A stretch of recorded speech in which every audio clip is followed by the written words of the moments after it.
Hello, this is Ralf Baumgartl speaking together with Robert Hahn, the owner of the legendary music store Cream Music Hummel in the railway station area of Frankfurt am Main.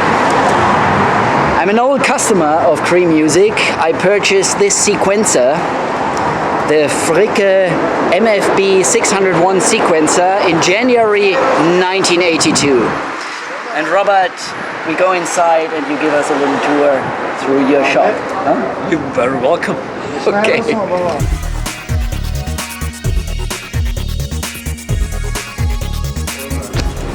All right, so we are inside of Cream Music Hummel. Robert, take it away.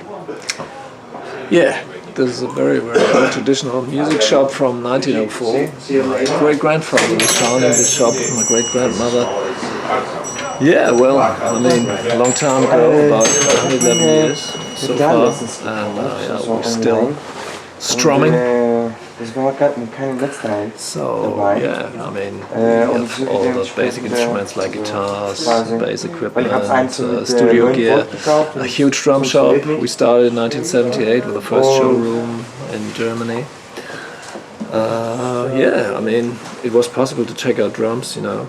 You didn't have to buy it from the shelf, so we had a good salesman actually who had good ideas, and yeah, this is the way this shop survived between all the big malls, and it's a traditional place. Musician loves it, so. I think you have to tell the viewers that you have some very, very famous clients. Well, yeah. Besides you, we have. Thank you. We had this gentleman here in 1958. He did his service here near Frankfurt in Friedberg. Elvis Presley. You purchased a guitar and an amplifier. So in 1958. So he was one of the nice blokes which went in here. So. And beside that, whatever, I don't know, Billy Idol, Gary Moore, I can't remember, to be honest. So many. Yeah, so many. That's true. Think of a few more, Robert. Come on, Billy Idol, Gary Moore, Elvis Presley. Andy Summers, right? Yeah. George Cliveny. George Cliveny from Austria, right? The world famous Austrian guitar player. No, honestly, but really, there were so many. Yeah, a lot of. Bill Lawrence. But we treat them quite normal, you know. I mean, because this is why we're here. I mean, they felt very like home, you know. We didn't bother them. They had really the opportunity just to hang out and spend some time here when they were on tour. And yeah, Rory Gallagher, I remember, he was a very nice bloke as well. Very reserved person. Unfortunately, he died already. Yeah, so many. What can I say? I really can't remember everybody.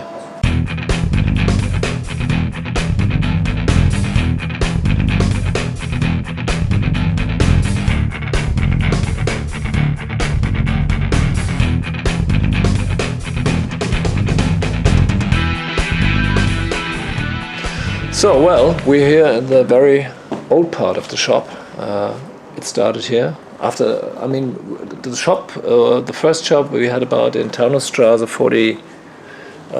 16, yeah. And after the First World War, we moved over here to house number 43. And since 1918, we're in the same room, which basically was here, this room. So all the guitar stuff, you know, and we tried to keep it very traditional, like the shops were in the 30s, 40s. And yeah, it's a kind of living room atmosphere. You really can hang out and talk to the salesman, have fun, you know, having a beer nearly when we finish the shop.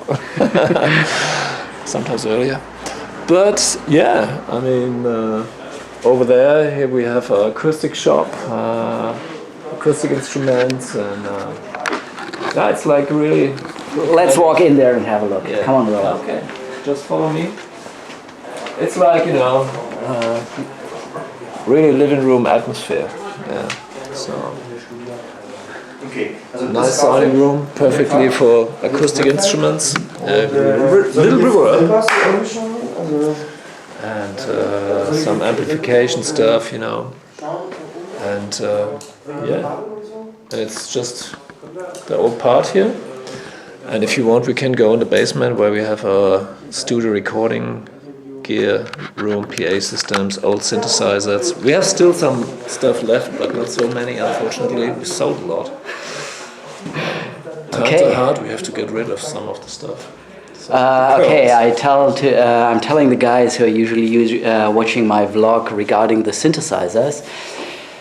Robert still keeps a very, very unique instrument downstairs in the basement, and it's very rare and very valuable. I'm not going to reveal it yet what it is. We'll let you know later. Okay, Robert, let's go downstairs. Surprise, surprise! So, Robert, where are we now? Okay, we are now here in the recording section for high-ranged studio monitors, compressors, and yeah, all that kind of gear. Klein and Hummel, we have ATC and stuff like this. So speakers from up to 7,000 euros or 15,000 euros a pair.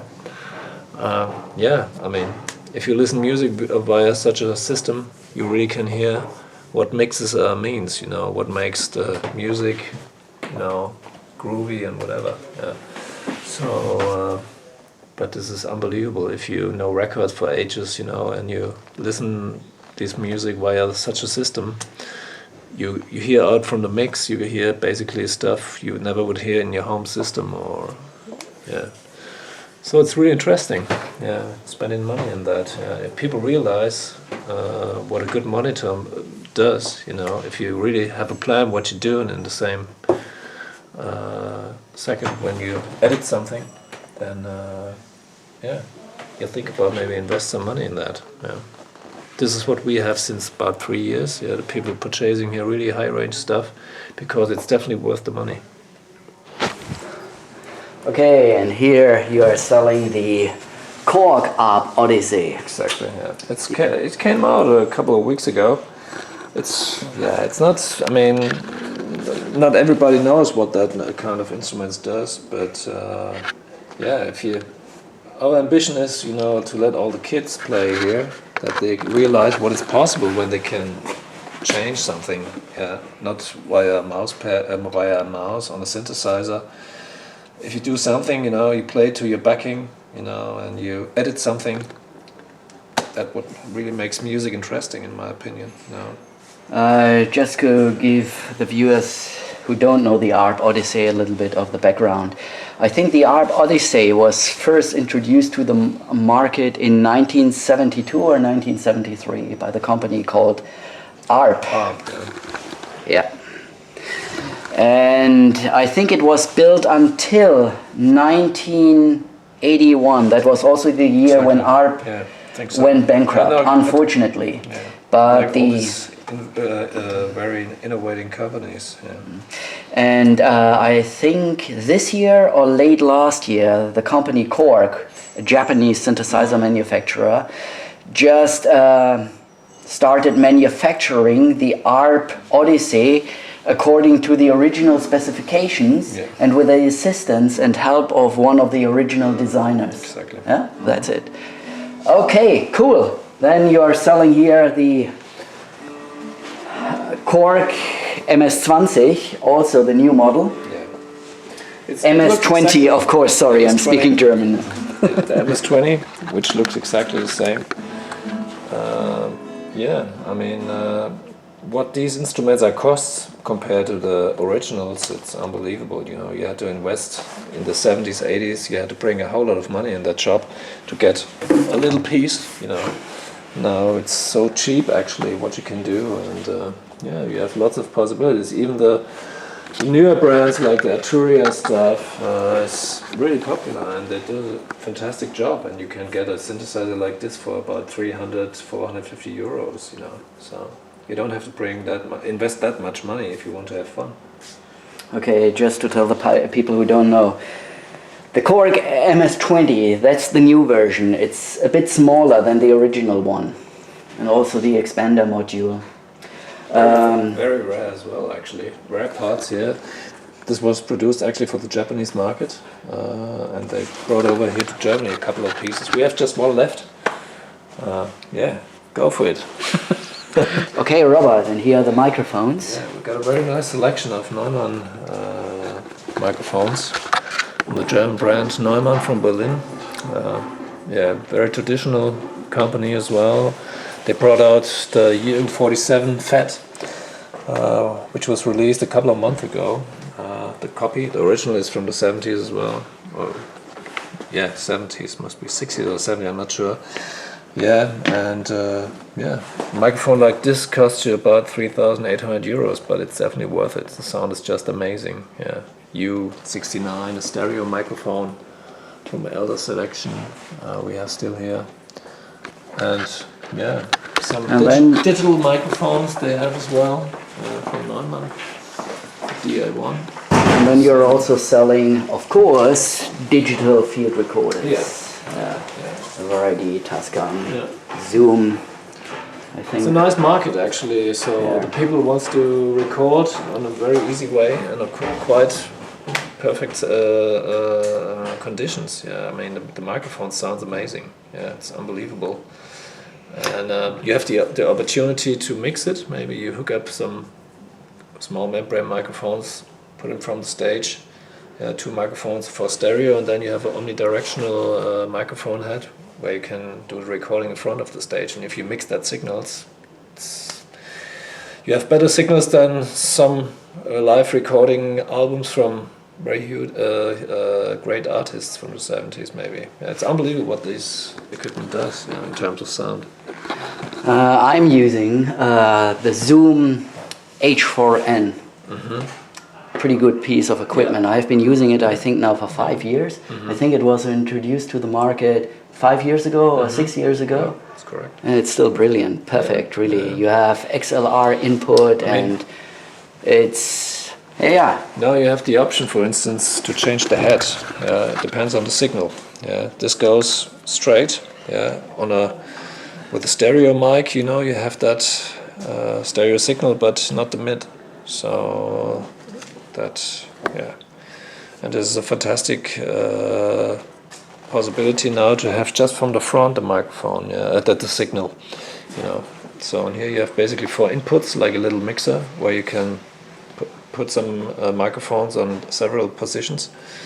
Yeah, and that makes the sound really, if you have more signals, then you can put them together and have all at the end, you have a fantastic result.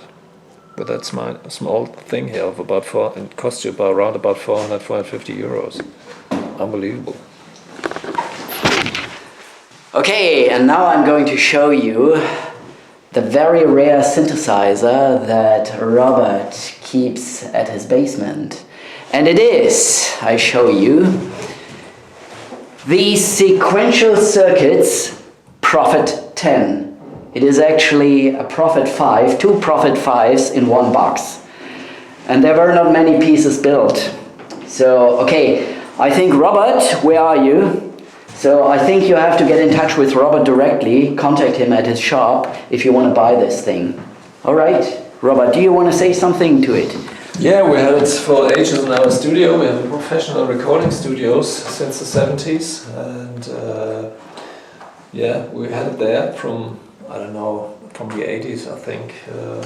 We had it there and used it for productions, of course. And we had it still in our kind of museum, but now we're thinking about to get rid of it. We have to do some technical... Get rid of it? Yeah. No. No. He will not get rid of it. He wants to give this valuable piece of equipment, this beauty, to a musician who can truly honor it. Absolutely. You have to respect. I'm not so respectful because I have instruments for all my life here. For me it's just a piece. No, so, I'm joking. This piece of art is awaiting a new owner who can really honor it and make great music with it. And one interesting thing, so Robert here is really a kid of the 70s and 80s because using such a bicycle and not a hipster mountain bike. I'm a very traditional retro guy.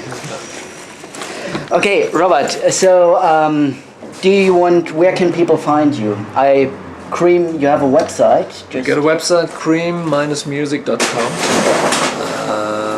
We're located at Main Station, Frankfurt, Taunus Street, 43, 6329, Frankfurt, Main, Germany.